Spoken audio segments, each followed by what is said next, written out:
entre vías jurídicas y no jurídicas para abordar la falta de consentimiento libre, previo e informado.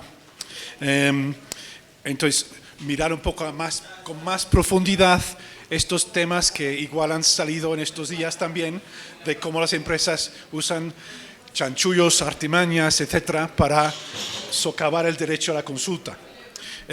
Entonces, la propuesta es hablar de ese tema. Tenemos más o menos, tenemos dos ponencias, dos intervinientes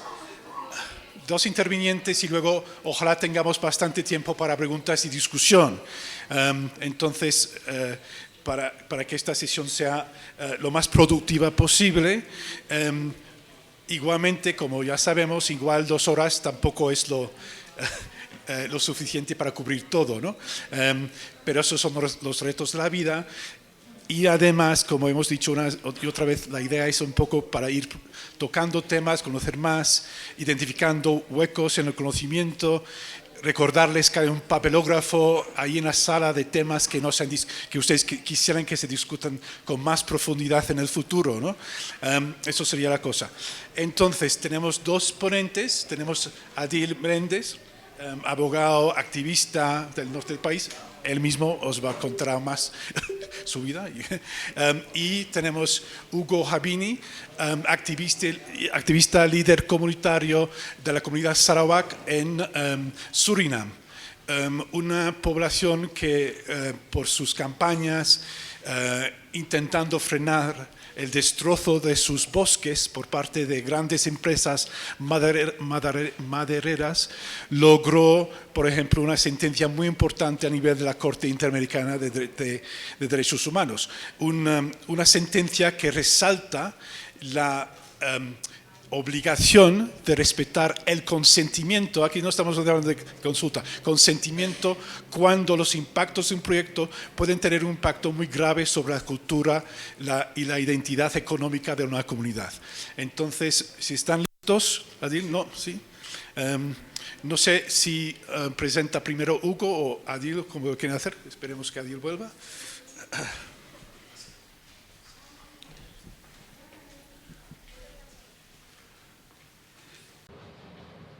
Good afternoon.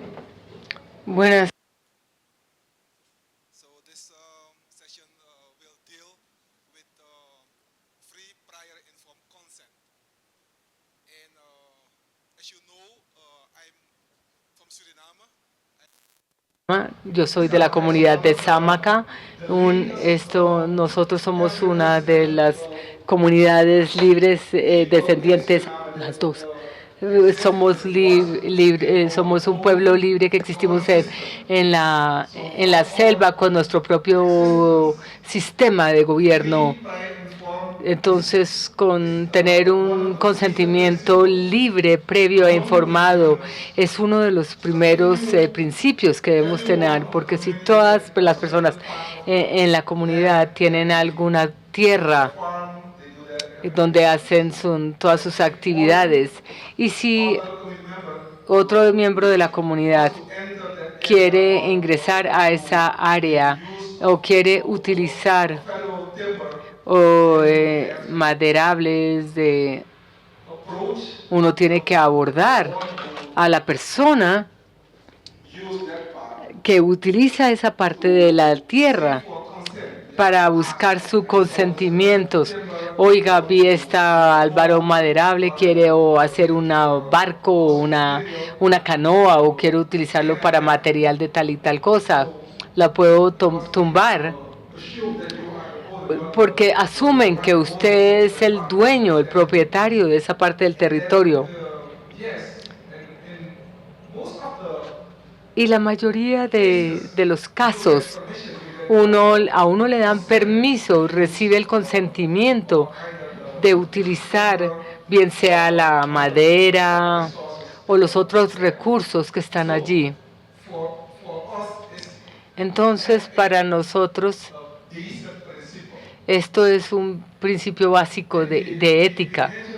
Y mencionamos que el caso de Sámaka que es un hito en términos de sentencias. El 28 de noviembre de 2007, cuando nosotros ganamos este hito contra el Estado de Surinam, este caso, porque el Estado de Surinam violó este principio básico étnico. Ellos otorgaron una concesión dentro de nuestro territorio para talar árboles sin nuestro consentimiento. No hubo una consulta previa, informada y libre. No hubo consentimiento de la comunidad.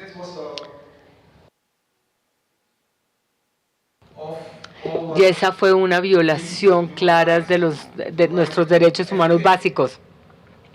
El derecho a ser escuchados. En la Corte Interamericana, el Estado de Surinam fue declarado culpable por la violación a todos nuestros derechos. Y luego la sentencia, además del hecho de que el Estado fue ordenado a entregarnos a nosotros un título colectivo, también se les obligó a demarcar nuestro territorio. Y este consentimiento libre, previo y acordado, fue una recomendación, fue muy importante porque el gobierno de Surinam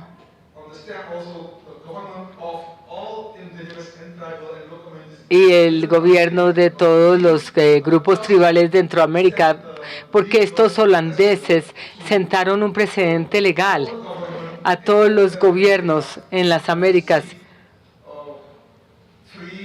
para que buscaran este consentimiento libre, previo e informado. Esto lo que quiere decir en términos prácticos es que el gobierno necesita adoptar una legislación especial donde tienen que regular cómo se deben llevar a cabo los procesos étnicos, no solo dentro de una comunidad que se identifican 2 o 3 de sus miembros y los informan, no. Ellos tienen que venir antes. Cuando surge la idea, cuando una compañía quiere venir a su comunidad para explorar sus recursos naturales, y les van a decir que van a tener un impacto negativo en sus vidas, ellos lo tienen que informar a ustedes antes de. Uno debe entender exactamente cuál va a ser el beneficio, pero también cuál va a ser el impacto negativo en su sociedad. Nadie tiene que venir a apurarnos porque tengamos que, la primera vez que vinieron nos deben dar tiempo. Es una manera apropiada de cómo nos comunicamos con ellos dentro de nuestras comunidades. Y si no entienden que ellos nos tienen que decir en nuestro propio idioma para asegurarse de que entendamos de qué se trata ese negocio. Y ustedes como comunidad se juntan como un colectivo, no como individuos, sino como un colectivo. Tenemos que unirnos, tenemos que discutir entre nosotros y acordar lo que vayamos a decidir. Si decimos no, es no. Nadie debe forzarlo a uno a decir sí, ni el gobierno, ni la policía, nadie.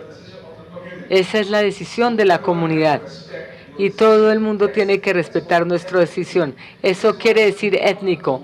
Y por eso es importante tener legislación adecuada para regular estos procesos étnicos.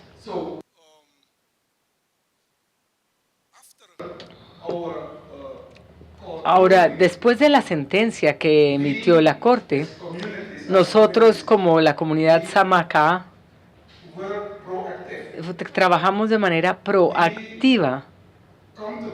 Nosotros nos unimos, colaboramos con expertos étnicos para que nos ayudaran, para que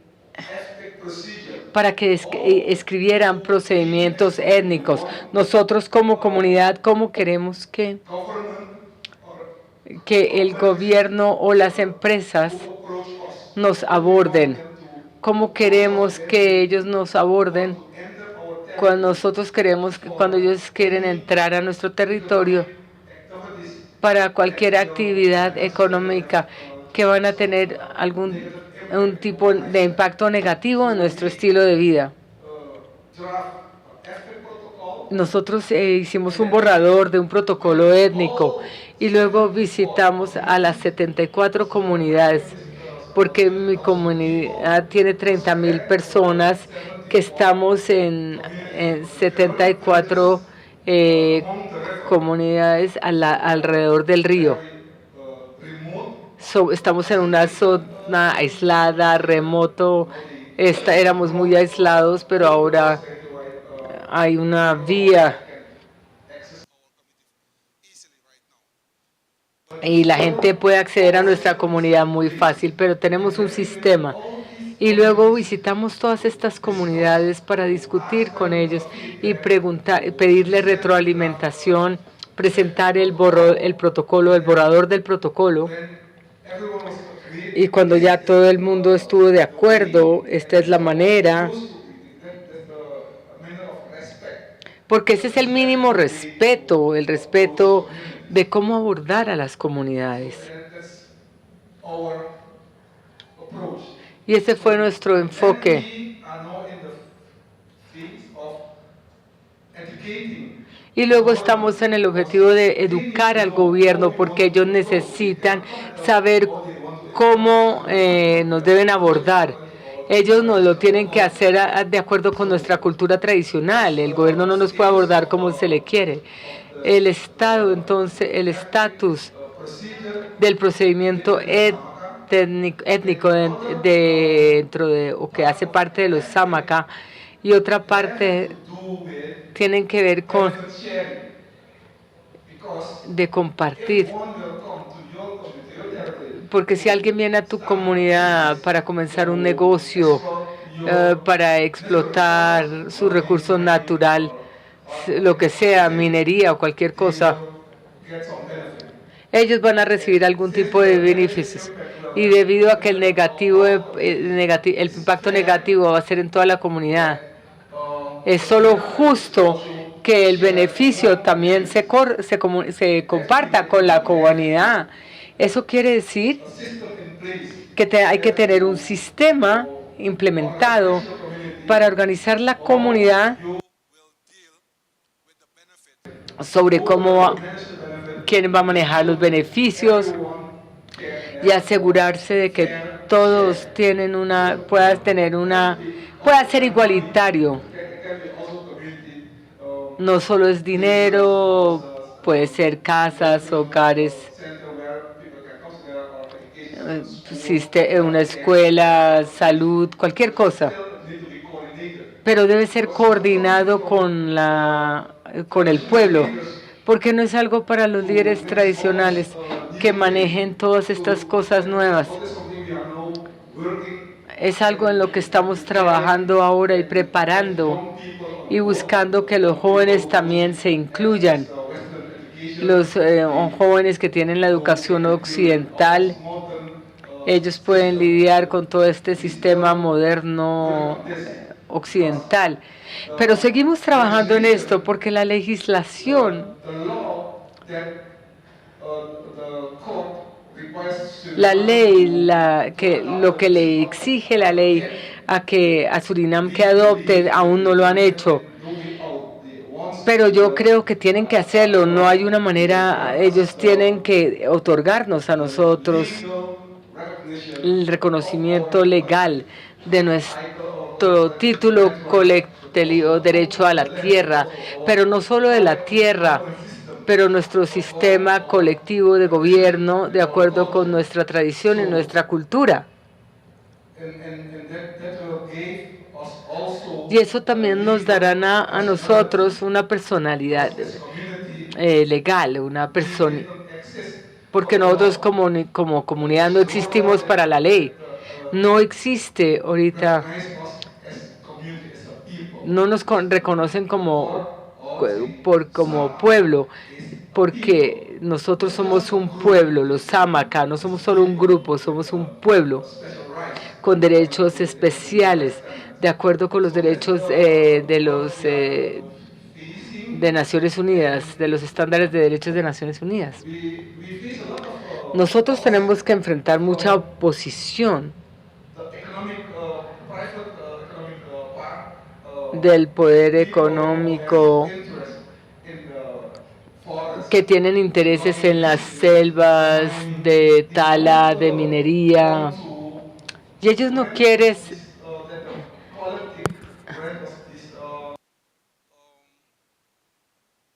y los políticos entonces no nos quieren otorgar este derecho, este título.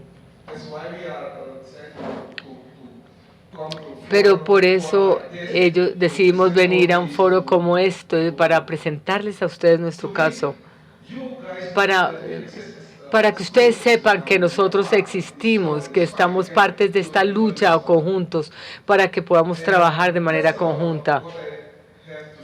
Eso es lo que quisiera compartir con ustedes. Y si hay alguna pregunta, pues estamos abiertos para preguntas y una discusión. Gracias. Hola, muy buenas tardes. Bueno, la pregunta, y de verdad felicitarlos por ese impacto que han tenido en su territorio, donde son más de 30,000 personas con 74 comunidades y han logrado el objetivo. Pero en este caso, nosotros como población afro en Colombia, más que todo en el departamento de Córdoba y Sucre, hemos podido mirar que hay las barreras para lograr cualquier impacto en el proceso afro es la desunión. De eso estamos mirando el proceso con Cerro Matoso, que muchas veces tenemos líderes que de una u otra forma están de pronto en contra de lo que se está haciendo o realizando. Mi pregunta es, ¿cuál es el sistema que ustedes han venido implementando para lograr organizarse como comunidad?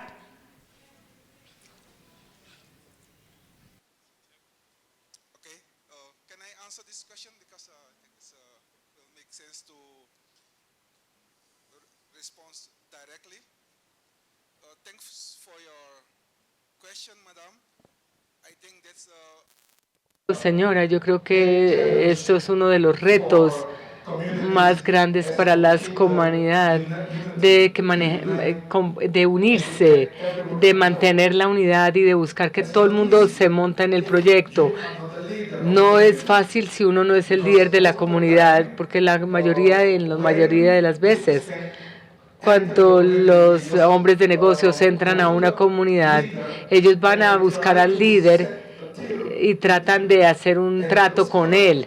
Y ese líderes corruptos no quieren informarle a la comunidad y simplemente dan su consentimiento y le dicen sí, se puede hacerlo. Nosotros pudimos tener éxito porque, bueno, cuando yo era pequeño, mi abuelo era el líder y mi madre también fue miembro del Consejo Comunitario. Desde esa perspectiva, todos los líderes recibieron como la bendición para moverse. Pero nosotros fuimos a visitar todas las demás comunidades y las comunidades afectadas, que fueron las comunidades que fueron afectadas por las compañías chinas, quienes destruyeron sus fincas, por ejemplo, que polucionaron sus sistemas de agua. Los logramos unirnos y ellos pudieron compartir sus experiencias en reuniones comunitarias para que fuera conocida por todos los miembros. Y así teníamos una historia común. Teníamos que era la inundación de 1/3 de nuestro territorio por una empresa. Y esta comunidad dijeron lo que nosotros experimentamos después de haber perdimos todas nuestras casas, nuestra propiedad, nuestros lugares sagrados. Nosotros no queremos que eso nos vuelva a pasar con las nuevas invasiones de los chinos. Y de esta manera empezamos con un grupo de comunidades. De los 74 empezamos con 20 comunidades y pudimos lograr el acuerdo de todos los líderes. Y pues empezamos a reunirnos, a tener reuniones informativas y poco a poco las otras comunidades se unieron a nosotros. El reto es invertir tiempo, dinero en lograr por lo menos que todos los miembros el representante de cada comunidad esté de acuerdo para empezar el proceso, y luego el resto de la comunidad se va a encargar de entrar en ese proceso. Compañero Hugo, muy buenas tardes. Me gustaría saber si existen sentencias emitidas por la Corte Interamericana de Derechos Humanos donde se hable y la decisión sea a favor del consentimiento.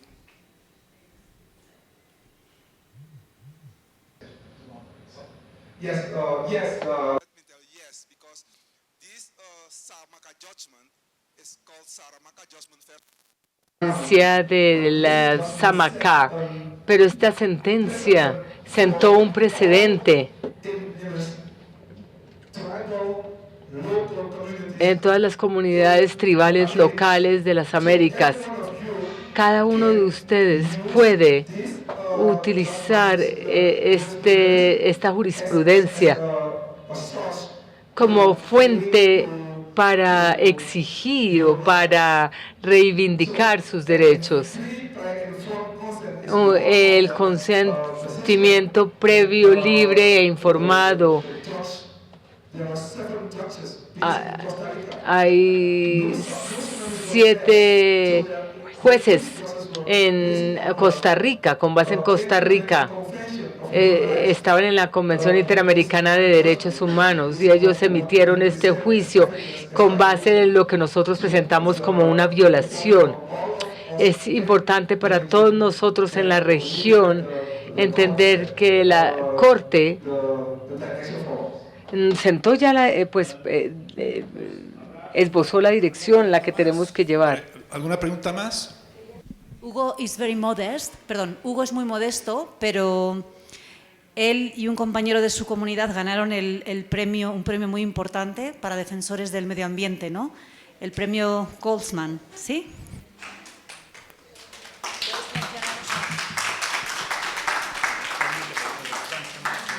De hecho, Berta Cáceres ganó ese premio. Yes, as I told you from the beginning, I was one of the founder of this movement. So, but I'm not a formal traditional leader, but I'm a Saramacca leader. So I'm not a traditional leader according to our tradition. De acuerdo con nuestra tradición, pero como líder, como motor detrás de este movimiento, fui el puente entre nuestra comunidad y el gobierno y el equipo de apoyo de abogados que teníamos. Así que después de esta sentencia tan importante, el Forest People Program es una ONG con sede en el Reino Unido, en Londres. ¿Cómo se llama? Me denominaron, me postularon para el mismo premio, el Goldman Environmental Prize, el precio Goldman al medio ambiente. Entonces, de 2009 para Latinoamérica y el Caribe.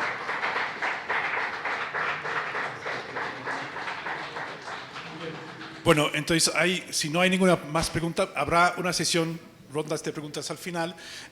Quiero hacer énfasis en un tema muy importante muchos temas importantes que resaltó Hugo, pero el tema de que esta sentencia de la Corte es jurisprudencia. Y lo que hablamos ayer de perlas, ¿no? O sea, cómo se puede manipular, usar esa decisión.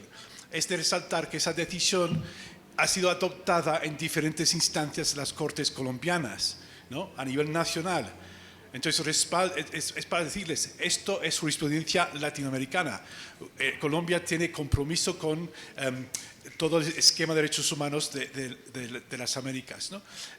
Entonces, para que no pierdan. Entonces, ¿cómo van a educar los jueces, a los fiscales, etcétera? Mira, esto es jurisprudencia, no nos los estamos inventando.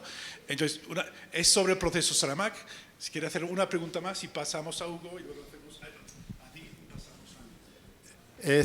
La pregunta mía va basada a su liderazgo. ¿Qué lo llevó a usted a tomar esta decisión de liderar, sabiendo todos los riesgos que hay? Porque para nosotros como líder social es muy importante también tener el aprendizaje de otros países, de otros liderazgos que también nos ayude a fortalecer nuestros liderazgos en los territorios. Okay, thank you. I think the answer is very easy. I have, by born, a spiritual connection with my territory in the forest. And although I was forced to move from my community for Para continuar mi educación en la ciudad, me hacía mucha falta esa conexión, entonces tenía que estar volviendo todo el tiempo y todavía sigo sintiendo esta conexión. Entonces, ustedes tienen que creer en ustedes mismos, ustedes tienen que creer que ustedes son los que tienen que hacer un aporte para proteger a su pueblo y liderarlos, porque no todos son líderes innatos. Hay estos líderes innatos que son los líderes verdaderos, y si tenemos ese espíritu de conexión con sus comunidades, nadie podrá detenerlos de dirigir a su pueblo hacia la libertad. Hola Hugo, gracias por tu mensaje con nosotros. Es interesante saber y encontrarnos frente a un hermano afro de Surinam. Yo solamente escuché de Surinam cuando estudiaba en el colegio en las clases de geografía. Sí, pero no he tenido la oportunidad de ver una persona de Surinam frente a frente, y sé que incluso muchas personas no saben que Surinam está en Latinoamérica. Y me gusta saber que eres descendiente también de cimarrones como yo, que también soy palenquero, o la compañera Sol. Yo tengo una pregunta, es una curiosidad con relación al ambiente social de Surinam. Aparte de los Amacá, ¿qué otras poblaciones afro hay autoidentificadas en el país?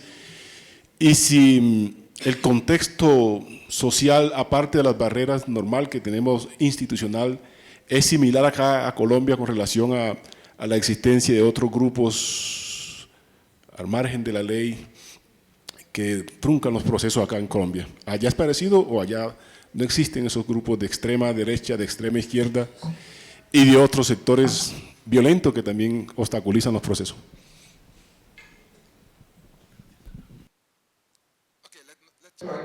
Bueno, tratemos de contestar esa pregunta diciendo lo siguiente. En realidad hay 6 grupos modernos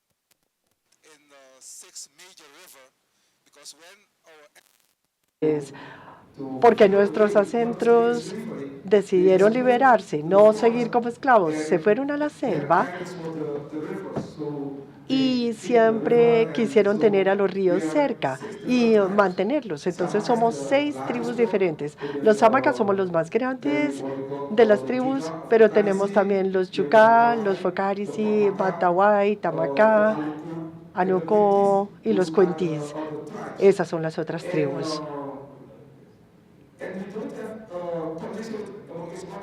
Y no tenemos conexiones entre nosotras. Surinam no es tan grande como Colombia, pero es parte del Amazonas. Así que los colonizadores no querían que nos conectáramos entre nosotros. Entonces nos mantuvieron divididos y nos pusieron en contra los unos de los otros. Pero tenemos la misma estructura, la misma gobernabilidad o la misma gobernanza o las mismas tradiciones en relación con las relaciones sociales o el entorno social. En los 80s de 1986, en el 86 había un movimiento guerrillero de uno de los grupos tribales, los Okanis y Yucá, que se levantaron y lucharon contra el ejército, porque su líder era un soldado del ejército y había un conflicto entre él y el director del ejército, el jefe del ejército. Y había entonces como una guerra interna que se produjo durante 5 o 6 años. ¿Y quién fue el gran perdedor? Nosotros, como los pueblos de la selva, porque se destruyó la infraestructura, hubo muchos crímenes de lesa humanidad, violaciones de mujeres y, bueno, toda una variedad de crímenes. Entonces, se logró un tratado de paz. Este líder guerrillero, o sea, gracias a sus acciones, bueno, entró en la política.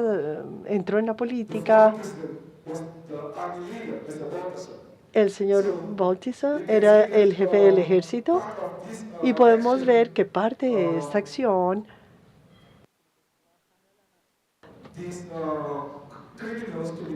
la gente lucha por estos crímenes para convertirse en líderes políticos en Surinam, pero ninguno de ellos ha logrado arreglar el problema de no reconocimiento de nuestros derechos. Se utilizó su posición de líder tribal para poder luchar y para poder cometer todos estos crímenes de guerra, pero nosotros los Samaka somos una de las tribus pacíficas. Nos gusta luchar, pero no somos un clan, solamente queremos luchar con la ley en nuestras manos para tratar de encontrar una manera de lograr nuestro desarrollo. Thanks, Hugo. Ahora pasamos entonces a Adil.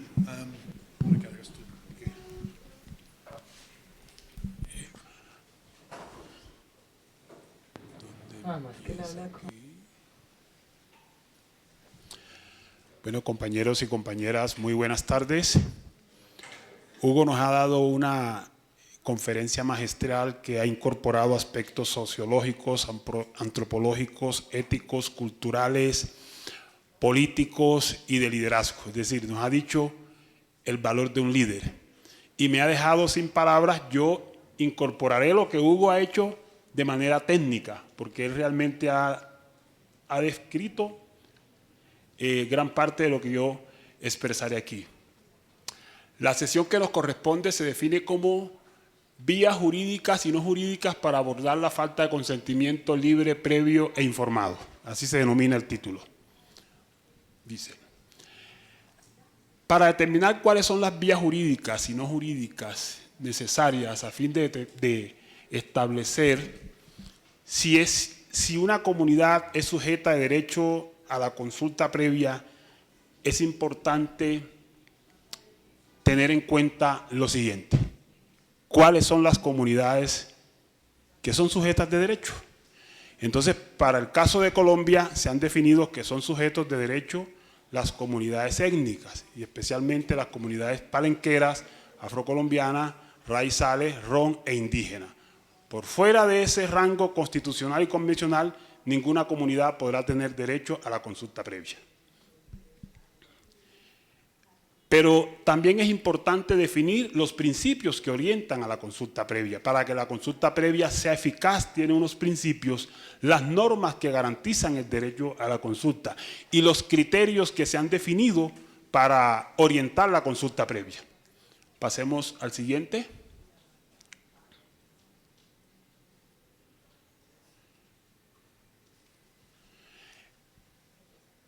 La consulta previa está definida como un derecho fundamental y colectivo, amparado en normas y principios, y se manifiesta en unos procedimientos adecuados, en unos programas, proyectos, obras y actividades a través de los cuales se protegen los valores, principios y prácticas sociales y culturales. Cuando quiera que un proyecto, obra o actividad vaya a impactar social, cultural, ambiental y económicamente a una comunidad negra o indígena, tiene derecho a la consulta previa. Pasemos al otro.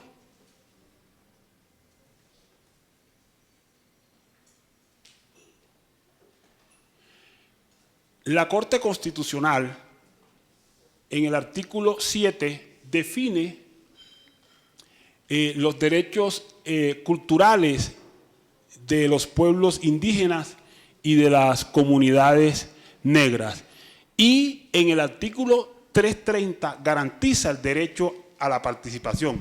Quiere decir que la consulta previa en sí mismo es un derecho que tienen las comunidades a proteger la diversidad étnica y cultural, pero también a participar de las decisiones que le afectan, pero deben participar de manera libre, autónoma, espontánea, sin ningún tipo de presiones. Pasemos al otro.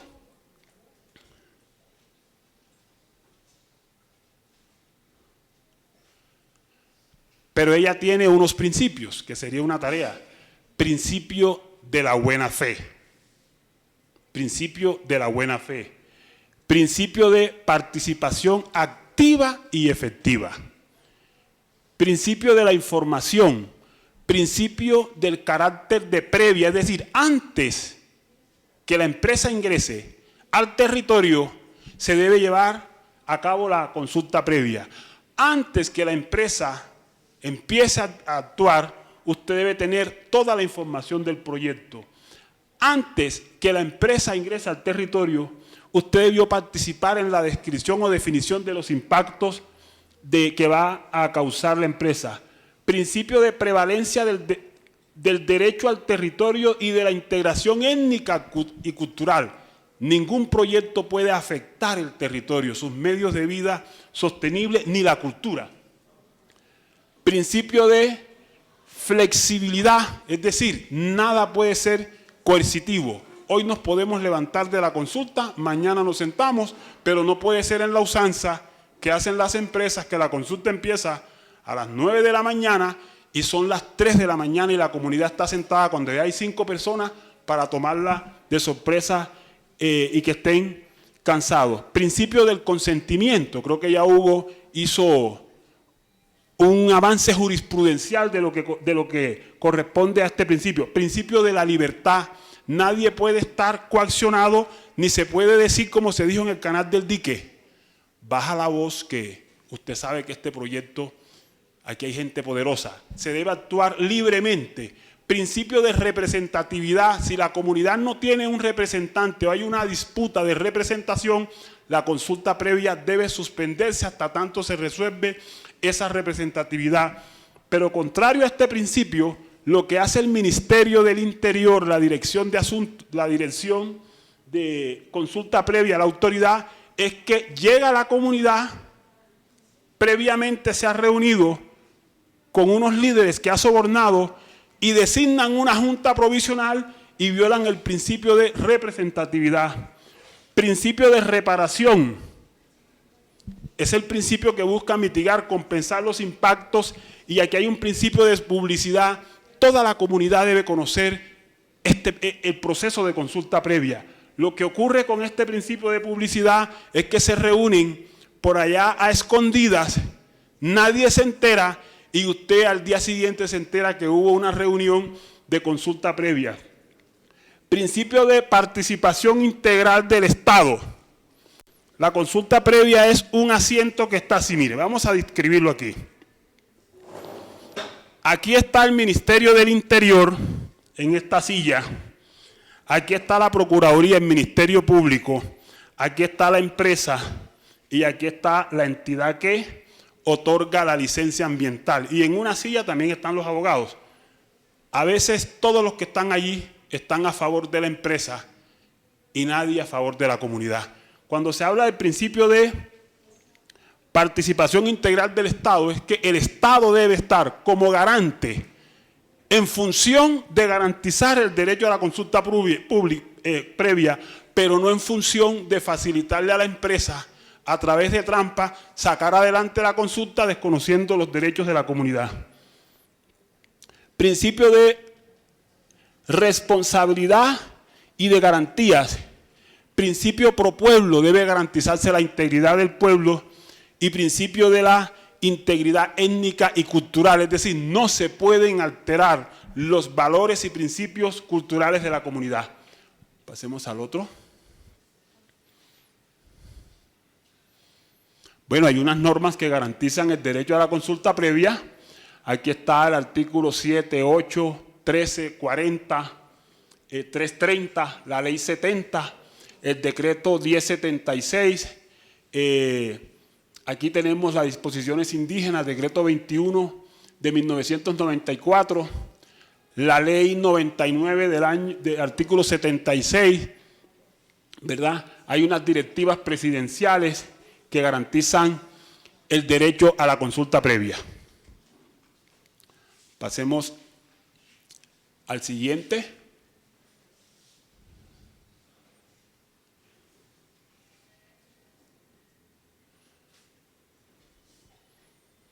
Bueno, la Corte Constitucional nos enseña, ha sentado un precedente para definir si una comunidad es sujeta de derecho a la consulta previa o no.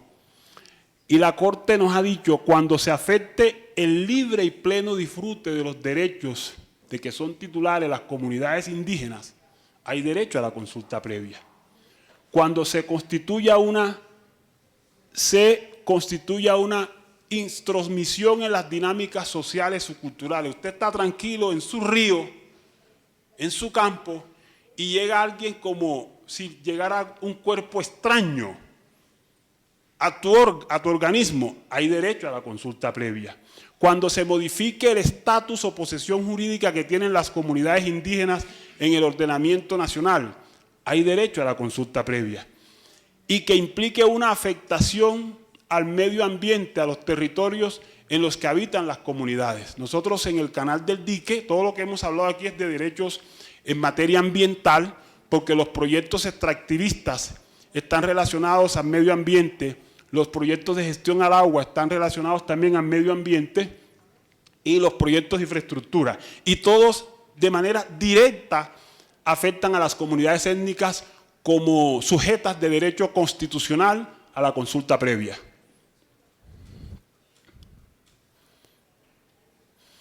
Pero además de la consulta previa, que dijimos antes es un derecho exclusivamente para las comunidades étnicas, única y exclusivamente, tenemos un derecho para todos los ciudadanos del mundo, que está amparado en la Declaración de Río de Janeiro, el derecho a la participación ambiental.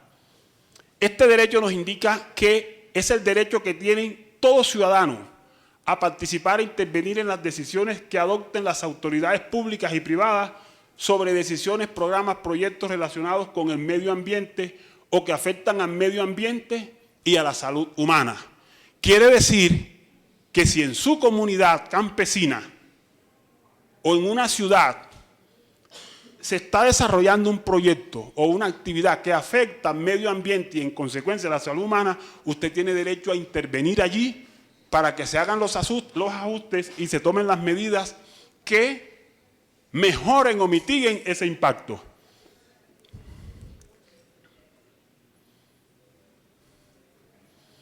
Y la Constitución nos dice que todas las personas tienen derecho a gozar de un ambiente sano, La ley garantiza la participación de la comunidad en las decisiones que puedan afectarlo. Es decir, es deber del Estado, nos informa aquí, proteger la diversidad e integridad del ambiente, conservar las áreas de especial importancia ecológica y fomentar la educación para el logro de estos fines.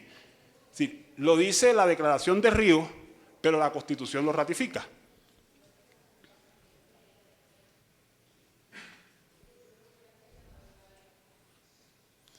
Y el principio 10 de esta declaración, para que no se nos olvide, porque usualmente en nuestra práctica lo que dice la empresa, nosotros no podemos consultarle, pero la comunidad tiene derecho a intervenir en el plan de manejo ambiental, a mirar cuáles son las tareas que quedaron de ese plan de manejo ambiental, a revisar la licencia ambiental, pero como es una ventaja para las empresas que la comunidad desconozca sus derechos humanos al medio ambiente, es importante para ustedes que conozcan este principio de la Declaración de Río. El mejor modo de tratar las cuestiones ambientales es con la participación de todos los ciudadanos. Estoy diciendo la declaración. Interesados en el nivel que corresponda. En el plano nacional, toda persona deberá tener acceso adecuado a la información. Este principio va en consonancia con el principio de la consulta previa, que es el derecho a la información. Usted le pide a una empresa, entrégueme copia del proyecto, y no se lo entrega. Y cuando la empresa le niega la información del proyecto que va a ejecutar en su comunidad negra, palenquera, raizal o afrodescendiente, o en una comunidad indígena, o en una comunidad campesina, está violando este principio 10 convencional de la Declaración de Río, pero también está violando el principio de buena fe en el proceso de consulta previa, porque te está ocultando la información. Y a nosotros nos pasó con Jocol. Duraron 6 meses para entregarnos la información del proyecto. Pasemos al otro.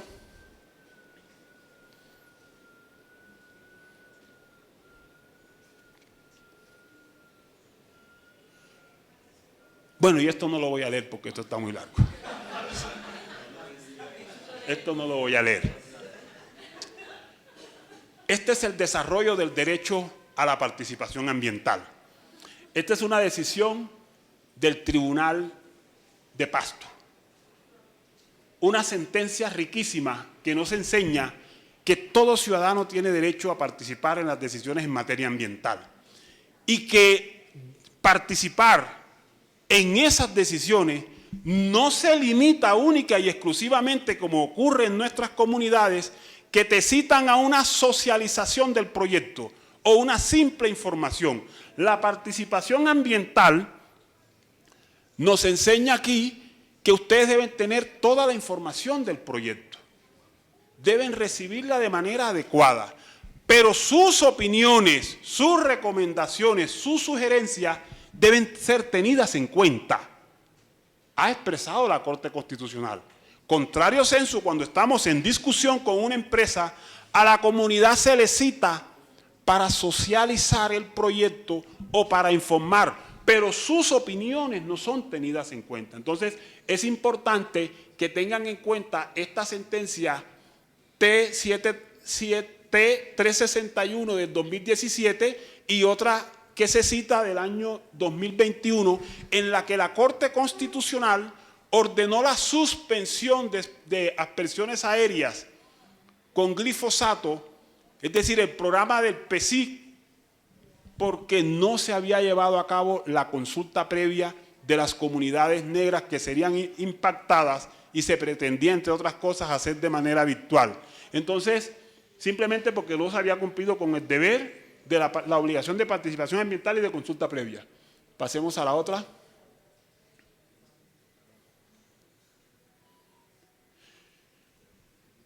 Bueno, la sesión corresponde al empoderamiento, a las acciones jurídicas y no jurídicas. Ya hablamos un poco de consulta previa, pero aquí también tenemos unas acciones no jurídicas. Hugo nos enseñó que ellos llegaron a todas las comunidades que tienen 30,000 personas, informaron la necesidad de estar unidos, concientizaron a las comunidades y eso se llama empoderamiento y articulación. Hugo nos enseñó que fueron más allá, eso se llama movilización. Y para poder lograr el empoderamiento me imagino que también establecieron un plan de comunicación, porque los conquistadores los dividieron, entonces ellos no tenían comunicación entre sí, sin embargo, se articularon, se movilizaron y debieron tener su plan de comunicaciones. Pero Hugo también habló de incidencia política, ¿verdad?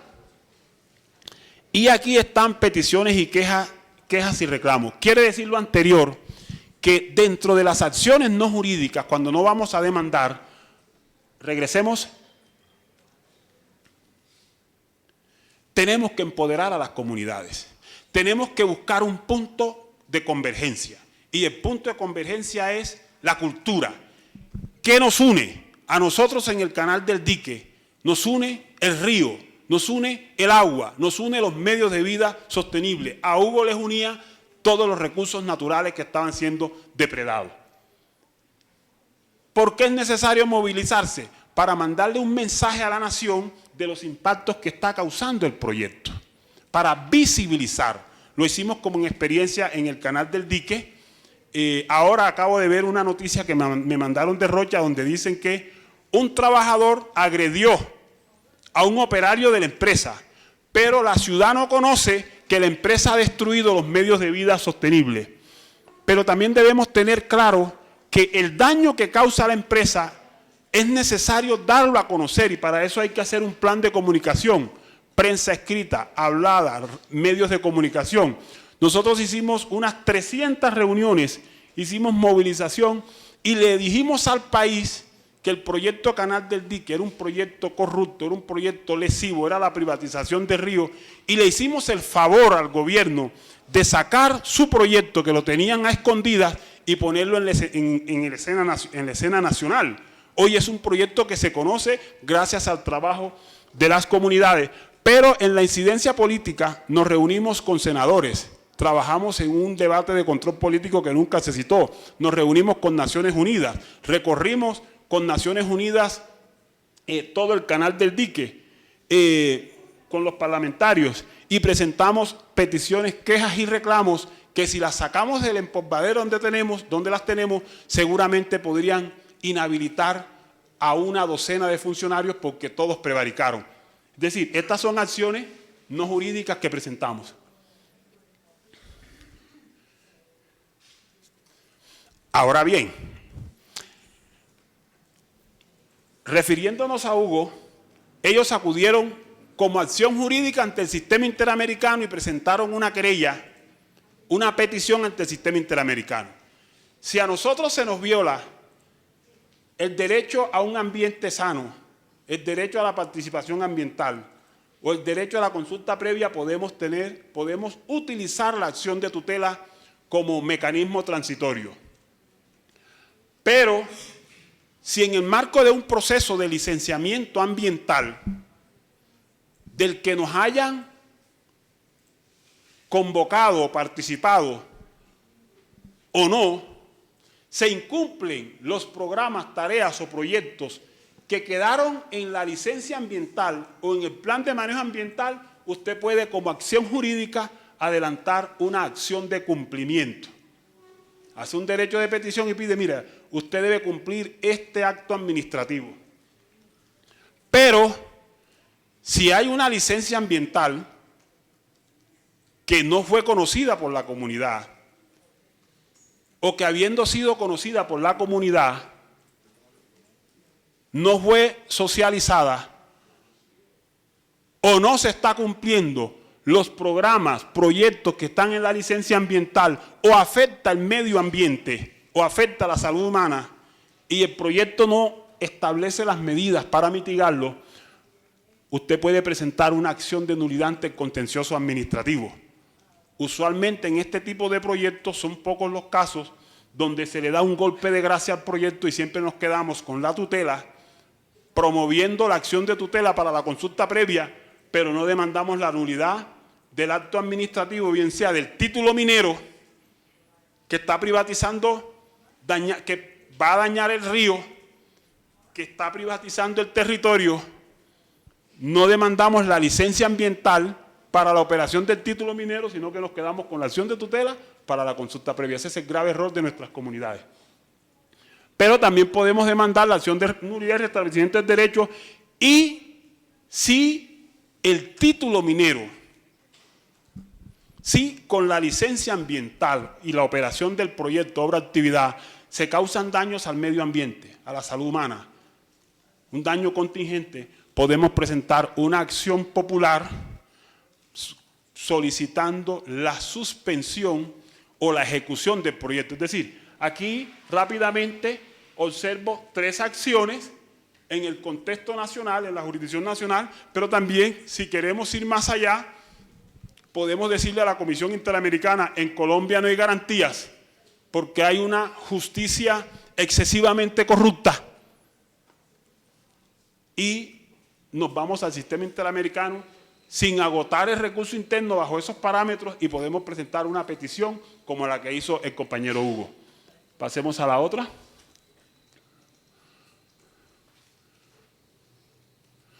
Pero antes de esas acciones, es que este sistema estaba como raro. Antes de llegar a esas acciones judiciales, tenemos unas administrativas. Por ejemplo, las empresas no les gusta entregar información sobre el proyecto.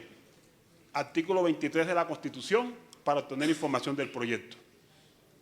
La ley 99 en el artículo 74 nos dice que usted puede presentar peticiones de información sobre proyectos que tengan que ver con contaminación ambiental. Cualquier ciudadano. El artículo 62 de la misma ley expresa que podemos solicitar la revocatoria. Quiere decir lo anterior, compañeros. Mire, se está desarrollando un proyecto en San José de Uré que tiene graves impactos sociales, económicos, culturales y ambientales, que hoy tiene un proceso de licenciamiento. Vamos a dar este ejemplo. En Planeta Rica es donde están cogiendo el material de níquel para llevarlo 120 kilómetros de distancia en Cerro Matoso. Pero la licencia ambiental está sobre el área de captación de recursos, no sobre el área de procesamiento. Aquí le podemos pedir la revocatoria y suspensión de la licencia ambiental, porque las comunidades que están impactadas allí no fueron tenidas en cuenta en este nuevo proceso. Sin embargo, hoy se está haciendo una consulta previa sobre eso, pero sin resolución del Ministerio del Interior, en un acuerdo entre comunidad y empresa, cuando eso es ilegal, es ineficaz esa decisión. El artículo 69 le da al ciudadano la oportunidad de participar en los procedimientos ambientales. Es decir, que hablamos allá de participación ambiental, de manera que usted en un proceso de licenciamiento ambiental, el ciudadano puede hacerse parte dentro del proceso, puede impugnar decisiones, puede demandar, porque aquí la ley 99 nos informa que podemos intervenir dentro de los procesos ambientales. El compañero Jorge, que está aquí, a través de su organización, están participando dentro del proceso de licencia ambiental del Canal del Dique. Y hay otro procedimiento que desconocemos, las audiencias ambientales.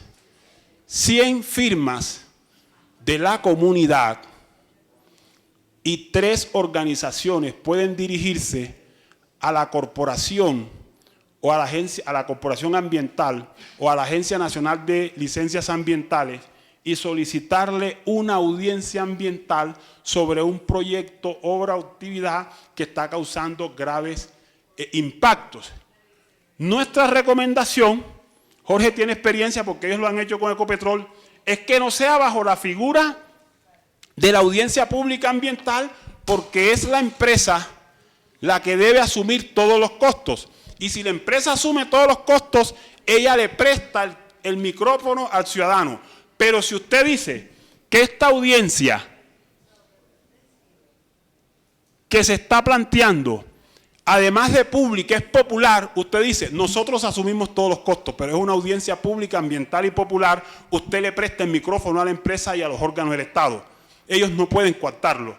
Entonces, ese es otro mecanismo de participación ambiental en los procesos ambientales.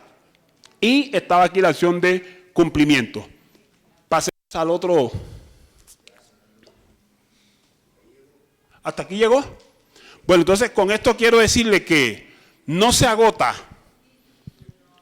en la acción de tutela los derechos que tienen las comunidades a participar dentro de las decisiones ambientales que le afectan. Hay otros caminos para acudir ante las entidades estatales a reclamar esos derechos. Lo que hemos advertido es que ante la ausencia de abogados y las dificultades que enfrentan las comunidades y el desconocimiento, hoy nos estamos quedando única y exclusivamente en la acción de tutela. Pero usted puede agotar las otras instancias judiciales. E invitamos, como dijo Hugo, a articularnos y a buscar un punto de encuentro. ¿Qué es lo que nos afecta en el territorio sobre ese punto de partida que podamos arrancar? Y eso permitiría avanzar. Nosotros en el Canal del Dique presentamos 18 tutelas, una de ellas frenó el proyecto. Hicimos 300 reuniones, presentamos la medida cautelar al proyecto Canal del Dique. Y hoy tenemos en reserva la petición ante el sistema interamericano. Hoy tenemos en reserva la acción popular. Y hoy sabemos dónde podemos tumbar el proyecto. Pero el proyecto nos atacó cuando utilizó lo que hemos denominado aquí en voces colectivas y nacionales, mediante el chanchullo, cooptaron a ciertos liderazgos, iniciaron una campaña de desacreditación, se vinculó el proyecto al crimen organizado y a nosotros nos tocó replegarnos un poco. Pero no quiere decir que, a pesar de todas nuestras recomendaciones escritas que están radicadas, no tengamos hoy la voluntad para presentar una acción contractual o una acción de nulidad o la que corresponda frente al contrato de concesión, pero también las acciones de nulidad frente a un proyecto que no tiene licenciamiento ambiental y que en medio de irregularidades se ha vendido como un proyecto de restauración ambiental, pero es un proyecto meramente económico. Pero los liderazgos no respondieron a las cualidades que Hugo decía. A mí me enseñó mi abuelo, mi madre era una lideresa, teníamos un territorio y la amenaza sobre los medios de vida sostenibles fueron superiores. Hoy, en Cartagena, está el clan de las camionetas. No hay un solo asesor de comunidades, porque nosotros nos hemos distanciado desde hace más de un año, que no haya comprado una camioneta al día siguiente que firma un contrato con una comunidad para desarrollar un proyecto. Es decir, lo peor que ha llegado al Caribe es este proyecto, porque allá inició, permearon el movimiento social, permearon a las comunidades, las corrompieron, las dividieron. Aquí está el compañero Yorley, que sus propios hermanos le echaron el clan del Golfo, sus propios hermanos. Esa es la realidad que tenemos. Pero concluyo diciendo que hay que avanzar en las recomendaciones que hacía el compañero Hugo. Y hay que seguir defendiendo nuestro territorio con ética y con compromiso. Muchas gracias.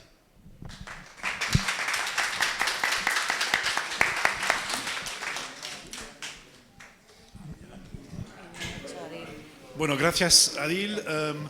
Para que sepan, tenemos otro ganador de premio en nuestras aquí. Adil se ganó otro premio hace poco, el Martin, ¿cómo se llama? Henry Brook. Henry Brook es un premio acordado a defensores, activistas de derechos humanos, y entonces Adil se ganó ese premio obviamente por su trabajo, y se lo acordaron en Londres hace 2 o 3 meses, ¿no? Entonces, solo para que ustedes sepan.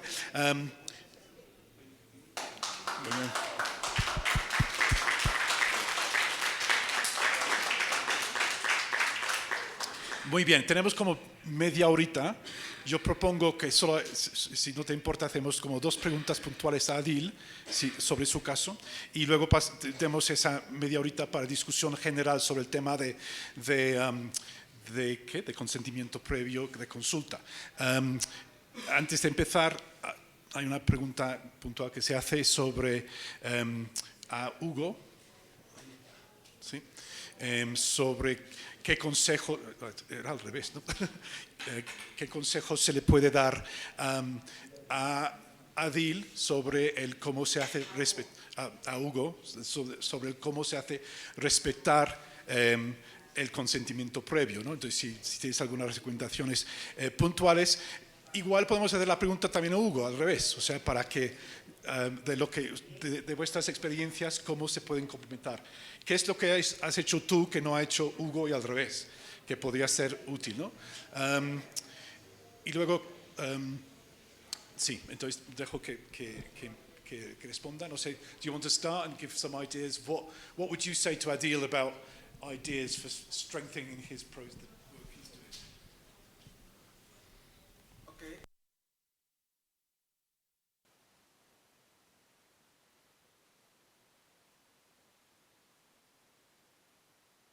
Okay. Adil, thanks for your technical presentation.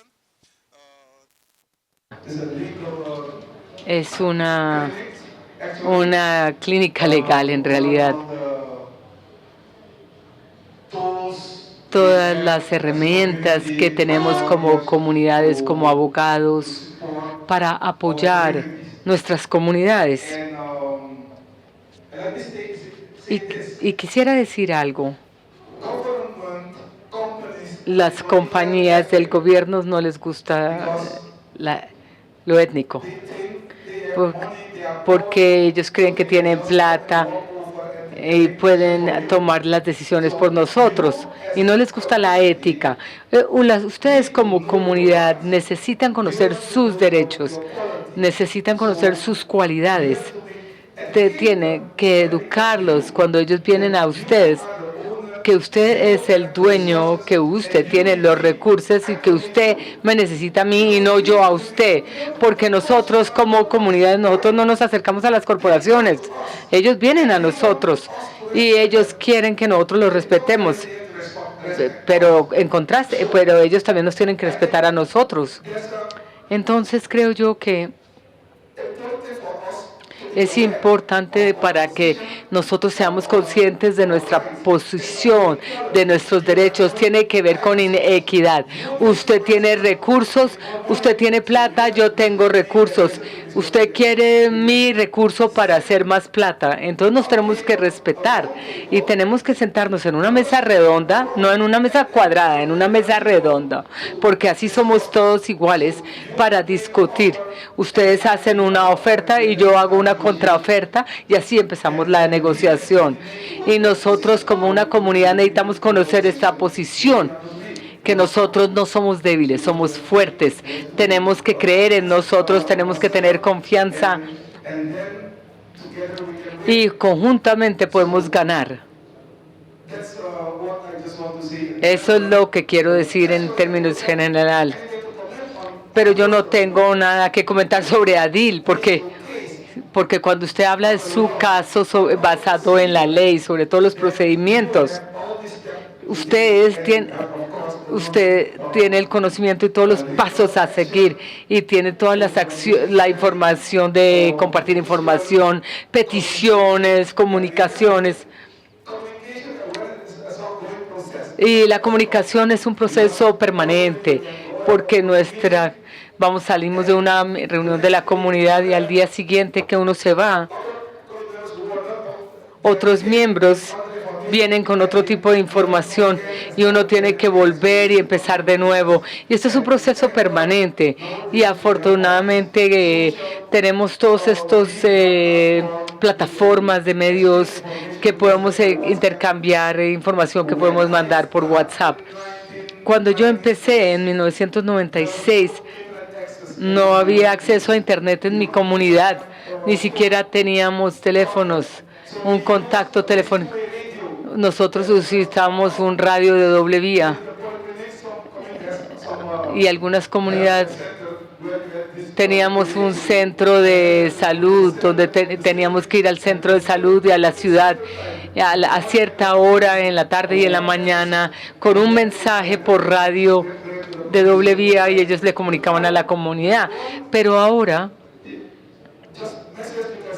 con un mensaje podemos enviarlo a miles de personas o millones de personas. Pero nosotros nos tenemos que asegurar que hacemos un buen uso de todas estas herramientas que tenemos hoy en día.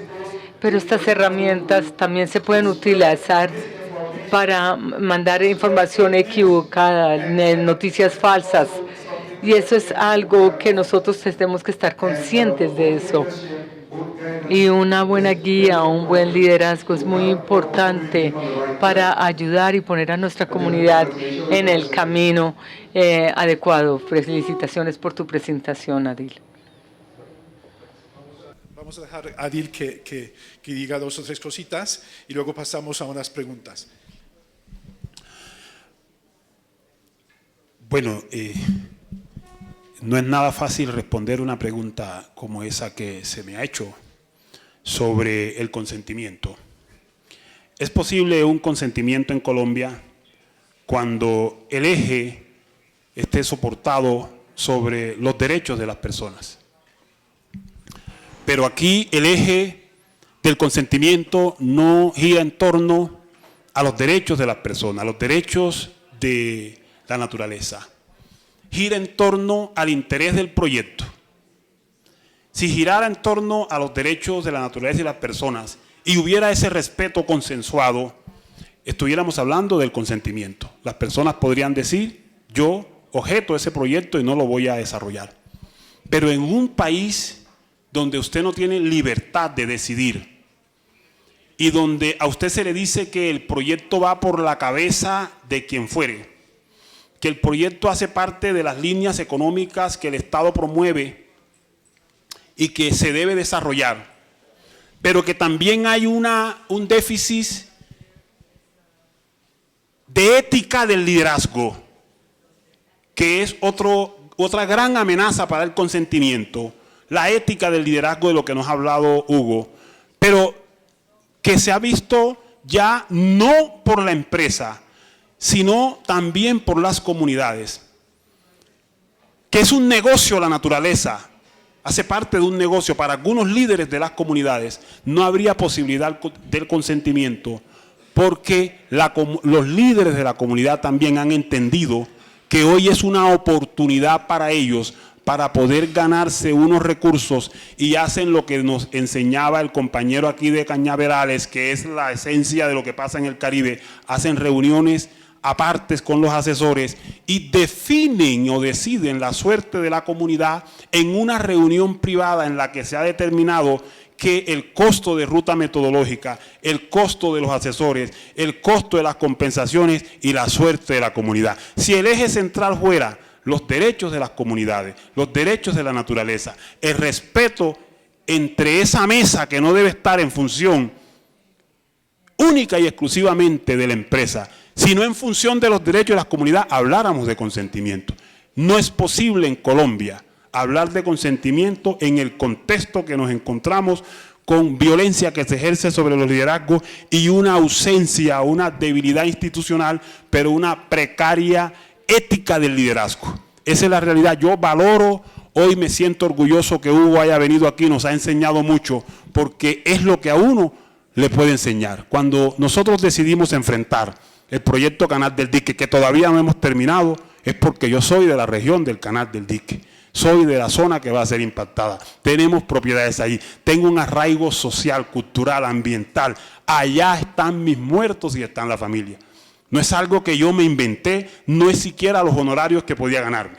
Y cuando hemos ido a Canacol a enfrentar a la empresa, cuando ahora pensamos ir a BHP Billington, es porque sentimos que tenemos un compromiso con la naturaleza, pero las condiciones no están dadas en ninguno de los casos porque hay unos factores endógenos y exógenos que impiden estar allí porque no habría libertad en el ejercicio de los derechos. Pero hay que seguir avanzando para conseguir la plenitud de esa garantía. Muchas gracias.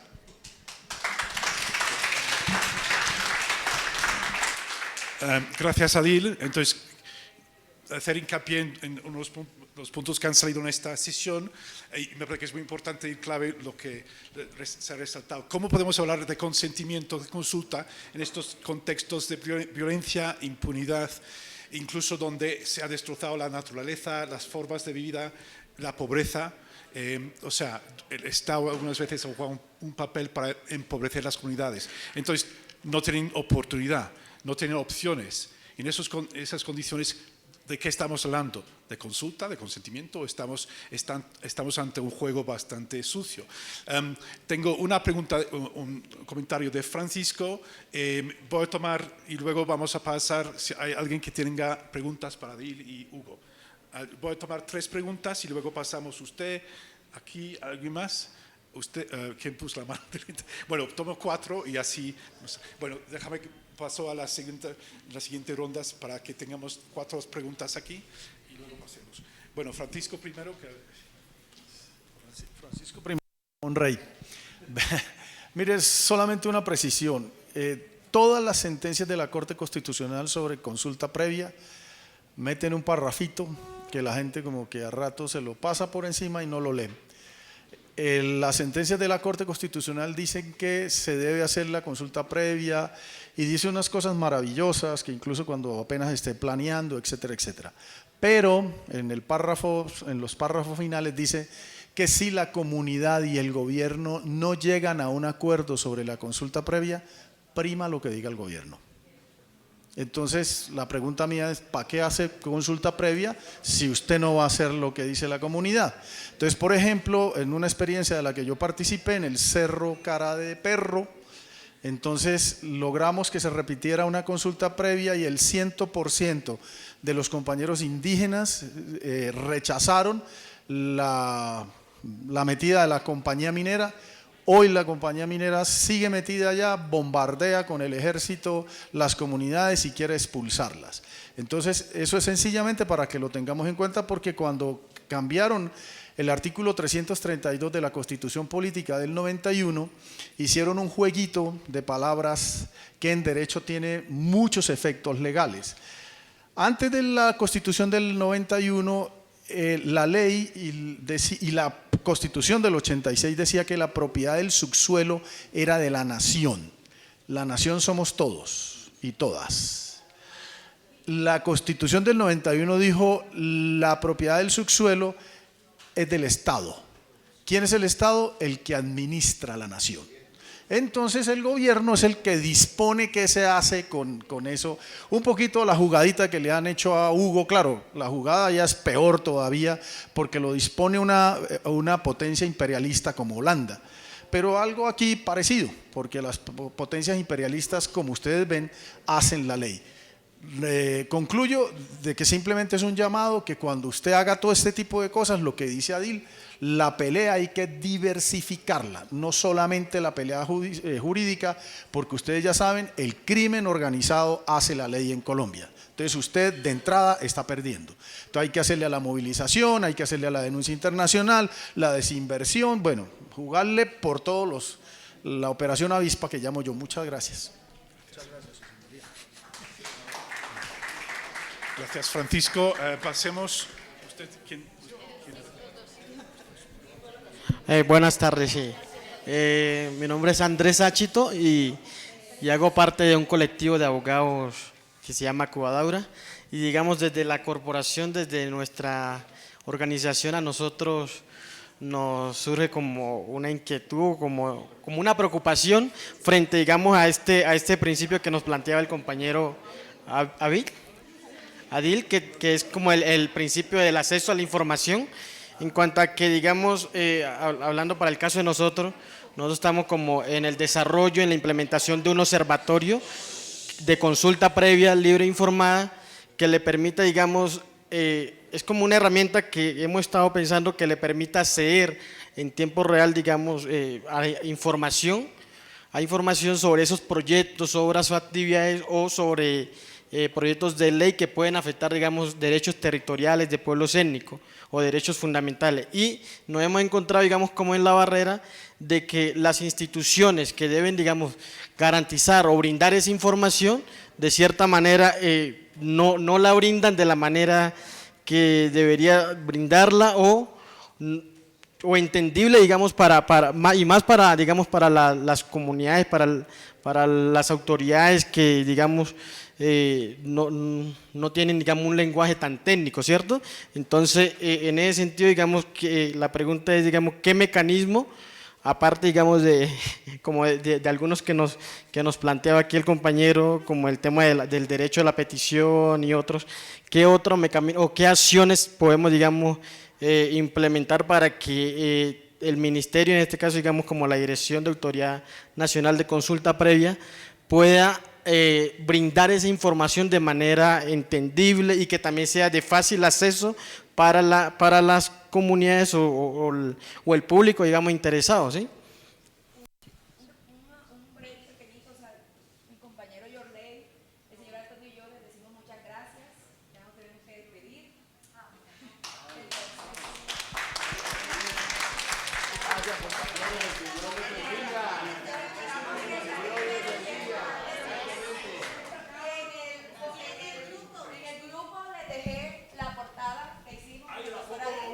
También hacerle una introducción breve a los compañeros. Miren, compañeros, algo que me ha enseñado Adil, una introducción breve, no para que Hugo, una introducción breve. Nosotros sin carro andamos, porque el tema de las consultas previas, si fuera por mí, las consultas previas en Colombia no existieran, porque las consultas previas, a mi modo de verlo, han sido un mecanismo que ha buscado el Estado para echar a las comunidades en pelea. Desde que se maneja el tema de consultas previas, nosotros como comunidades no hemos sabido manejar las herramientas que nos dieron y nos hemos puesto a pelear entre nosotros mismos. Y el Estado colombiano avanza, las empresas avanzan. Nosotros sin carro andamos. Nosotros sin plata comemos. Y el tema es que aquí todos queremos ser líderes para llenarnos de plata y de lujo. Y la idea no es esa. Cuando nosotros nos convertimos en líderes, nos convertimos en responsables de nuestro territorio. Así es que yo les digo a todos hoy, antes de irme, la persona que se crea líder no es para tener beneficios personales. Cuando uno se cree líder es para tener beneficios comunitarios. Hoy colectivos. Ojo con lo que estamos haciendo, porque nos hemos convertido en una bomba de tiempo donde los grupos se han dividido, las comunidades se han dividido en grupos y el uno le trae el clan del Golfo al otro y el otro le trae la guerrilla al otro. Ojo, veamos lo que estamos haciendo. Yo entiendo que aquí hay personas jóvenes, que también hay mayores de edad, pero que no se convierta esto en el juego donde nos han metido, porque esto no ha sido puesto por nosotros, sino por el Estado colombiano. Y estos señores que han venido desde fuera nos han enseñado en el juego que nos han tenido. Así que desde aquí empieza la responsabilidad de cada uno de nosotros. Muchas gracias. Tenemos luego otro espacio después. Vamos a hacer la foto, nos vemos allá. Bueno, me parece... Okay, gracias. Bueno, Adil, pero si quieren hacer la foto, tomar en cuenta que si se toman la foto, por favor sean ágiles, se ponen en posición, porque si no nos perdemos la agenda. La foto aquí.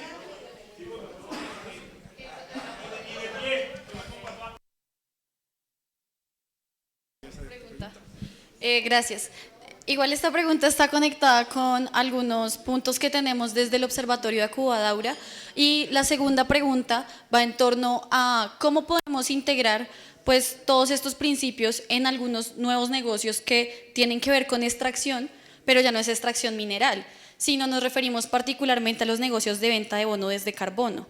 ¿Por qué? Pues como estamos en un espacio que habla sobre la responsabilidad empresarial, muchas de las empresas que pues hacen este tipo de acciones, especialmente las petroleras, pues ellas hacen esta compra de venta de bonos de carbono para de alguna manera, pues se supone que ellos resarcir los daños que producen.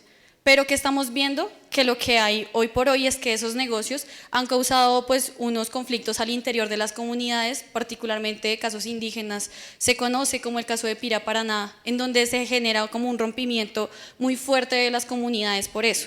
Entonces la pregunta sería de cómo estos principios ambientales, cuando es una acción que no necesariamente va en contra del medio ambiente, pero sí va en contra de las organizaciones sociales, y además también pues rompe como todo el sistema cultural de la chagra, del uso propio que se le da al territorio, como también estos negocios de venta de bonos de carbono, uno los puede integrar a la consulta previa, porque hace falta como un marco regulatorio mucho más expreso de cómo analizar este tipo de problemáticas nuevas, y también de cómo hacer una revisión a ese capital, porque pues las empresas que hacen esta contaminación pagan, pero quienes revenden los bonos de carbono también están haciendo un negocio lucrativo a partir de esa venta. Entonces vemos que el capital nunca va a perder, va a buscar la manera o de generar recursos por medio de la explotación o también por medio de la conservación. Así que un poco el llamado de atención, el debate y ya preguntar eso. Muchas gracias. Luego, usted quería hacer una pregunta. Buenas tardes, mi nombre es Carolina Fuertes, vengo de la ciudad de Mocoa, Putumayo. Quiero felicitar a Hugo y a Adil por ser esos grandes líderes. Mire que uno muchas veces en estos espacios, creo que nos ha pasado a muchos que queremos tirar la toalla, que ya no vamos más porque aparte de estar en riesgo la vida de uno, está en riesgo la vida de nuestras familias.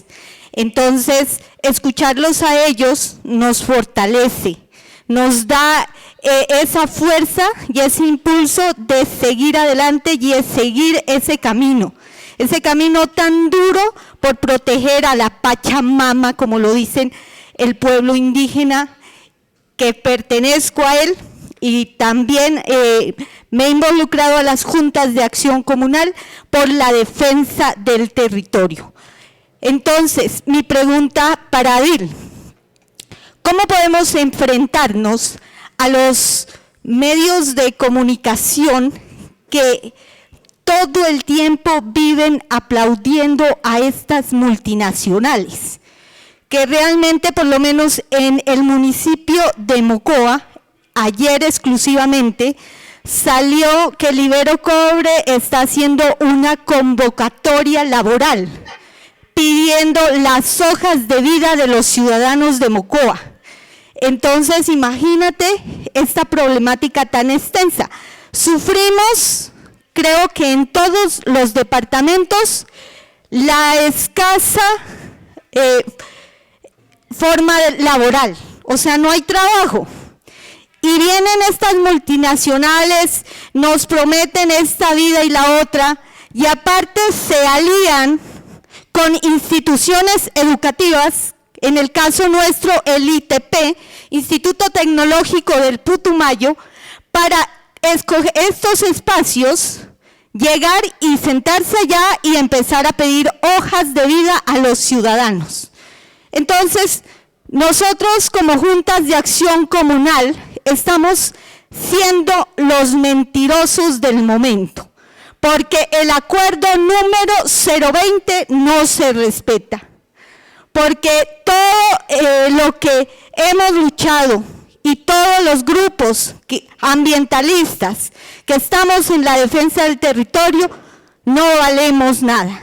Entonces, por favor, Adil, ayúdanos, danos como ese pasito de qué podemos hacer para enfrentar estos medios de comunicación. Nosotros sabemos que por redes sociales hemos tratado de meternos por un lado y otro, ¿no?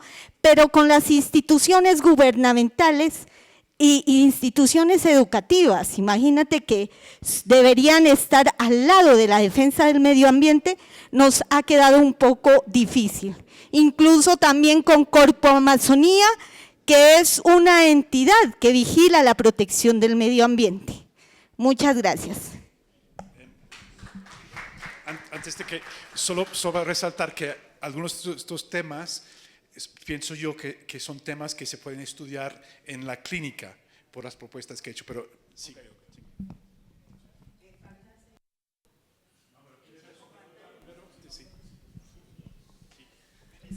Gracias, buenas tardes. Soy de Justicia, por si acaso, de Sergio Pulido. Me sumo a los agradecimientos por la exposición y labor de Hugo y de Adil, y tengo 2 y 2. Para Adil, la primera pregunta es, ¿qué opina sobre la instrumentalización de algunos sectores políticos del discurso de la consulta previa? Y estoy pensando en un caso específico, y es que recientemente en la audiencia que hubo en la Corte Constitucional para la decisión sobre la exequibilidad del Acuerdo de Escazú, curiosamente fueron los sectores más de derecha, Paloma Valencia y el Instituto de Ciencia Política, paisa de Chavarría Blásoga, que defendían que debería declararse inconstitucional el Acuerdo de Escazú porque necesitaba consulta previa. Entonces esa es como mi primera pregunta. La segunda es, me interesa mucho esta idea de que puede haber otras herramientas aparte de la tutela que pueden ser muy útiles para defender el derecho a la consulta previa. Entonces era más si Adil conoce algunos casos que haya acompañado, que conozca directamente, y cuáles son los principales obstáculos y ventajas que ve de esas otras herramientas aparte de la tutela. Y no sé si puedo también para Hugo. Para Hugo, la primera pregunta es que entiendo que la sentencia de la Corte Interamericana es del 2007, entonces a mí me gustaría profundizar en qué avances y retrocesos han tenido después de la sentencia de la Corte Interamericana. Y la segunda es, con base en la exposición de Adil, aquí en Colombia nos hemos acostumbrado a trazar una distinción entre el derecho a la participación, el derecho a la consulta y el derecho al consentimiento previo, libre e informado. Entonces quisiera saber si en Surinam también trazan algunas distinciones similares o si todo entra dentro de un solo marco de consentimiento previo. Son estas. Bueno, vamos a empezar con esta última pregunta del compañero, y le hemos dado la razón a los sectores políticos, pero no quiere decir que como sujeto colectivo de derechos estamos todavía en la edad de... Hemos pasado un poco la juventud porque tenemos 30 años. ¿Cuántos años tiene la ley 70? 30 años. Es decir, en 30 años apenas una persona se está formando o está adquiriendo la experiencia, está adquiriendo las responsabilidades. Esa es la edad que tenemos nosotros como sujeto colectivo de derechos, primero, ¿verdad? Pero si preguntamos cuáles han sido las políticas públicas para consolidar esos derechos, no las encontramos. Encontramos unos espacios nacionales de consulta previa mal enfocados, muy mal diseñados, donde los afrodescendientes decidieron mayoritariamente que se votaba por el número de hectáreas. Así funciona la participación en este país. Es decir, como el Pacífico, el Chocó tiene alrededor de 6 millones de hectáreas, allá está el 90% de las personas que deciden la vida de los afrodescendientes está allá. No por el número de habitantes en el país, por el número de hectáreas, así funciona. Pero además hay una debilidad que se concreta en, no voy a hablar de corrupción, vamos a hablar de prácticas indebidas. Y se nos viene considerando como obstáculo para el desarrollo o como personas que sobornan a las empresas. Y ese es el discurso que ha calado, que se ha posesionado y que están utilizando para deslegitimar el derecho a la consulta previa. Porque ya hoy una empresa cuando va a desarrollar un proyecto dice, mira, a no lo sobornamos, a Sor no la sobornamos, a Hugo no lo sobornamos, a la compañera de URE no la sobornamos, al compañero tampoco. A este los desplazamos porque son un obstáculo, a los demás son sobornables.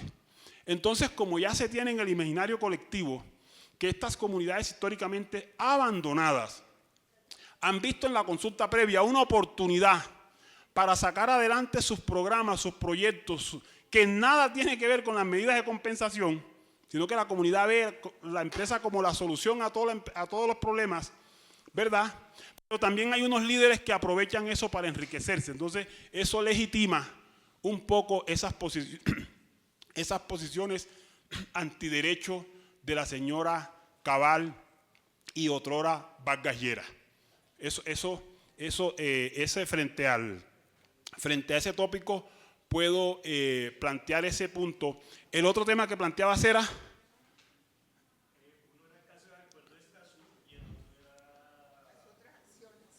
¿Qué otras acciones? Bueno, estamos hablando de una fragilidad en la institución comunitaria, una institución comunitaria que ha sufrido todas las violencias históricas, especialmente el abandono institucional.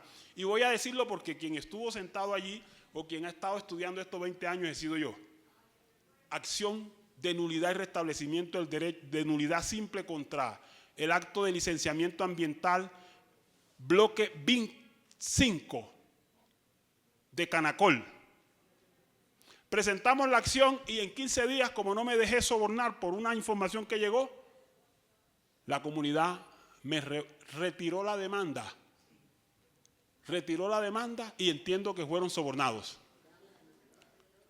3 demandas firmé allí, 2 retiraron, ni siquiera 2 retiraron, porque un gobernador tenía un acuerdo con la multinacional Canacol y le dijo al Consejo de Estado que había una diferencia conmigo.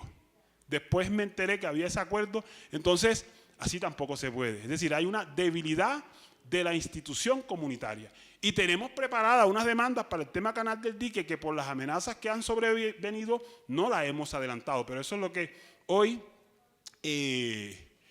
tenemos allí. También hay una demanda, que de esto sí puedo hablar, que hubo un acuerdo también en un proyecto gasífero en Canacol y se llegó a un acuerdo antes que el Consejo de Estado decidiera entre la comunidad y Canacol. Se llegó a un acuerdo económico, no sobre los impactos sociales, económicos, ambientales y la restauración del medio ambiente. Entonces, con eso respondo esta primera pregunta. Lo que plantea el compañero, en nuestra presentación decíamos que hay que articular los medios de defensa. Nosotros tenemos algunas personas con las que hemos trabajado en los últimos 20 años. Yo soy miembro del Movimiento de Víctimas y usualmente, como nos niegan la información, lo que hacemos es elaboramos el derecho de petición, se lo mandamos a un senador de la República y es a través de la membresía del senador que se ofrecen las respuestas y tienen 5 días para dar la respuesta. Esa es una manera de poder obtener la información, pero también pudiera obtenerse a través de la Defensoría del Pueblo, que tiene un responsable en derechos colectivos y constitucionales en Bogotá, o a través de la Procuraduría, porque sabemos que las Procuradurías ambientales en las regiones están cooptadas y Cartagena no es la excepción. Allá hemos tenido dificultades con el Ministerio Público. Esa sería una estrategia para obtener la información cuando la empresa la niega, a través de un senador, a través de un representante o a través del Ministerio Público directamente de Bogotá. Frente a la pregunta que me hace la compañera, ¿qué podemos hacer? Lo dije ayer y no voy a repetirlo hoy. La multinacional tiene suficientes recursos para contratar un equipo de abogados y defenderse del Estado y defender la comunidad. Pero tiene suficientes recursos, especialmente las españolas, para generar en el imaginario colectivo que Hugo, que Adil y que todos los que estamos aquí somos enemigos del desarrollo y del progreso. Porque un proyecto que se va a llevar a una región abandonada va a resolver todas las regiones, todos los problemas. Y ocurre que la comunidad era feliz, lo dije en Londres, antes que llegara el proyecto. Cuando llega el proyecto, llega la guerrilla, llegan los paramilitares, el agua se acaba, ¿verdad? Entonces, nosotros debemos implementar unas estrategias de comunicación para contrarrestar la acción comunicacional de la empresa que te ve como enemigo. ¿Esto qué implica?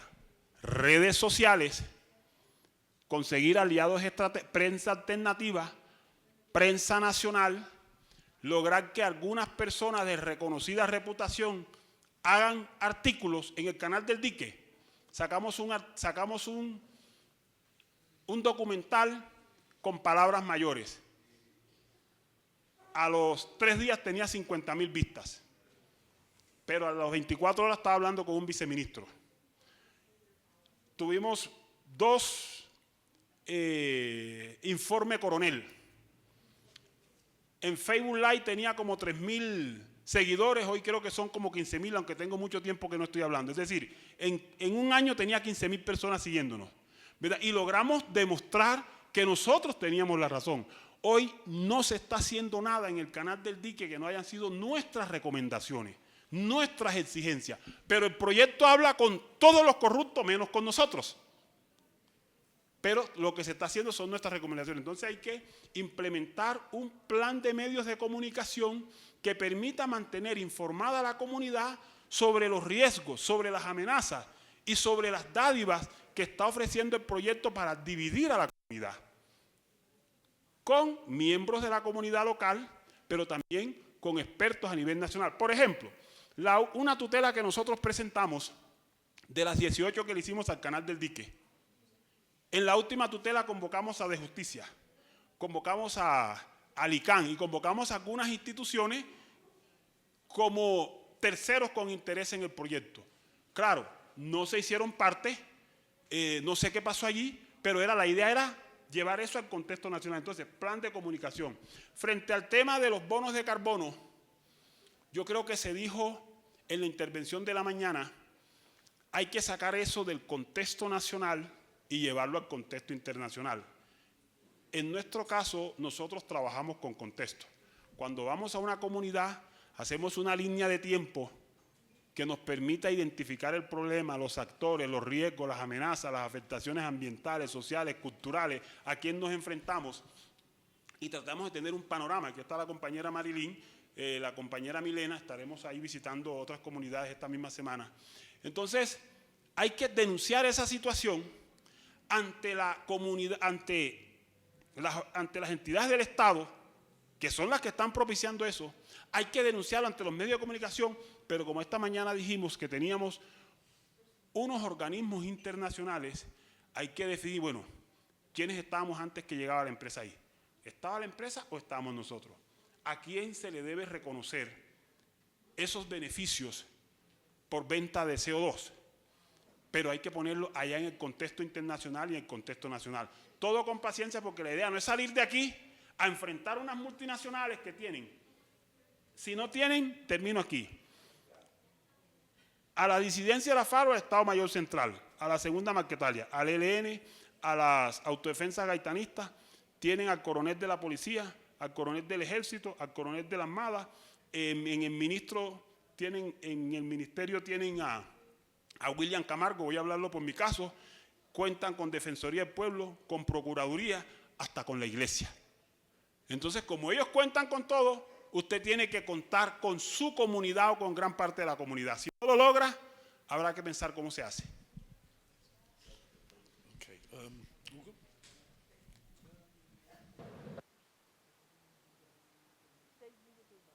To respond to this question about the progress that is made since the judgment.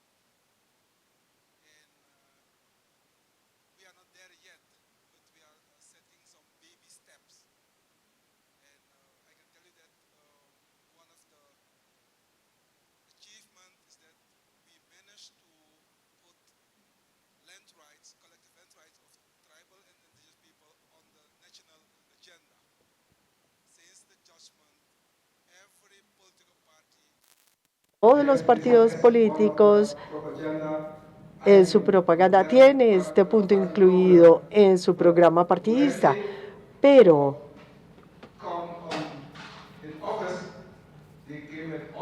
cuando asumen sus cargos encuentran todo tipo de argumentos para no implementar esto, complican la cosa, la enredan, pero por lo menos ya aparecemos en su agenda.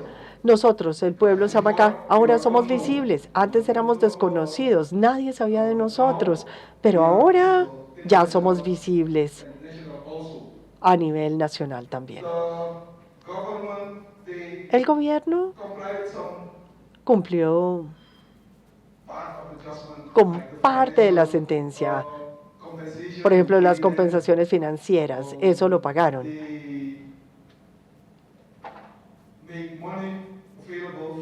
Y pusieron dinero disponible a nuestro territorio, a nuestro terruño, digamos. Simplemente, bueno, Hay un par de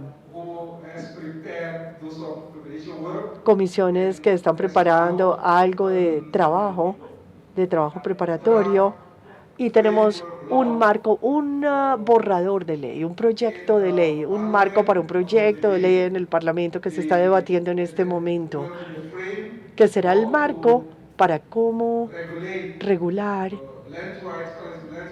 los derechos colectivos a la tierra, así como también el derecho a la participación. En Surinam, nuestro sistema jurídico es bastante ineficiente. De acuerdo con nuestro sistema jurídico, la ley internacional está por encima de la ley nacional. Entonces, el acuerdo, la Convención Interamericana fue ratificada por Surinam en el 97 y esa tiene un nivel superior a nuestra legislación nacional.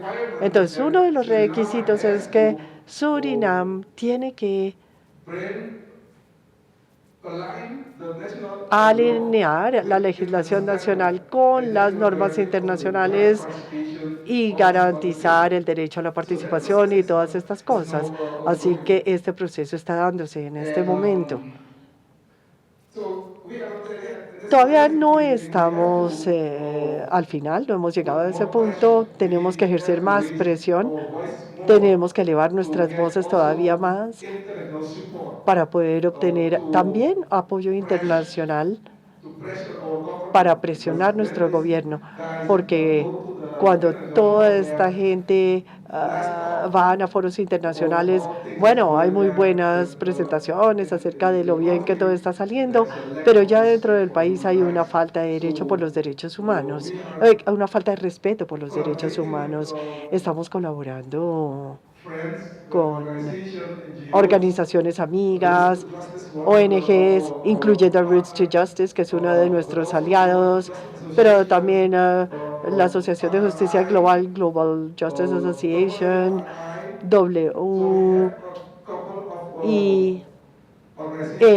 WAI. Bueno, tenemos varias organizaciones y la Organización Internacional de Defensores de Derechos Humanos están todos apoyándonos y nos están ayudando a amplificar nuestras voces y a asegurarse de que podamos aumentar la presión sobre el gobierno. Y hemos explorado también las posibilidades de bloquear el apoyo financiero de estas grandes instituciones financieras como el Fondo Monetario y el Banco Mundial, y también el dinero o los que toman préstamos de las compañías, esas compañías que llegan, o aquellas compañías que toman préstamos, o los que les dan préstamos a las compañías que vienen a nuestros territorios. Y también creación de conciencia, que la gente tenga mayor conciencia de los derechos de nuestra gente. Y esto ha sido para nosotros algo muy importante, porque uno puede estar ahí como líder defendiendo, pero uno no puede venir y hablar a nombre, o uno puede hablar a nombre de la comunidad, pero tenemos que asegurarnos de que los miembros de la comunidad también sean conscientes y tener un liderazgo de jóvenes, un liderazgo de mujeres también, que estén ahí defendiendo y promoviendo y asegurándose de que continúe nuestra lucha una vez que yo y otros líderes nos retiremos. Así que ese también es nuestro enfoque, el atraer más a los jóvenes, porque esta es una lucha continua. No puede parar con la adaptación de una ley, con la adopción de una ley, porque luego hay que implementarla. Hay que manejar el territorio de forma sostenible junto con la legislación nacional. Hay que cumplir con la ley que los políticos van a formular para nosotros. Entonces hay muchas cosas que quedan todavía por hacer, pero estamos en proceso de ir hacia allá. Bueno, creo que esa es mi respuesta a su pregunta. No sé si habré dejado algo por fuera.